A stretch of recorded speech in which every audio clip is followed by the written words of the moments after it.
29 জুলাই থেকে 8 আগস্ট পর্যন্ত সময়কে কেন্দ্র করে নিষিদ্ধ ঘোষিত আওয়ামী লীগ অনলাইন ও অফলাইনে সংঘবদ্ধ প্রচারণার মাধ্যমে নৈরাজ্য সৃষ্টি করতে পারে এমন আশঙ্কায় আইন শৃঙ্খলা রক্ষাকারী বাহিনী সারা দেশে আগামী 11 দিন বিশেষ সতর্কতা জারি করেছে।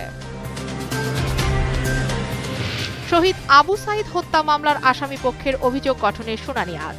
রংপুর বেগম রোকেয়া বিশ্ববিদ্যালয়ের সাবেক প্রক্টর শরীফুল সহ 6 জনকে আন্তর্জাতিক অপরাধ ট্রাইব্যুনালে হাজির করা হয়েছে।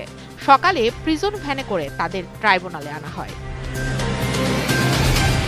জাতীয় নাগরিক পার্টির দেশ গড়ার প্রত্যয়ে জুলাই পদযাত্রার অংশ হিসেবে আজ টাঙ্গাইলে পদযাত্রা ও সমাবেশ অনুষ্ঠিত হবে।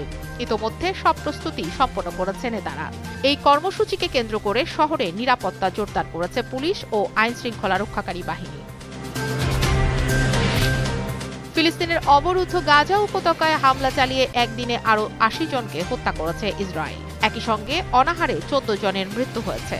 বিষয়টি নিশ্চিত করেছে সংবাদ মাধ্যম আল জাজিরা।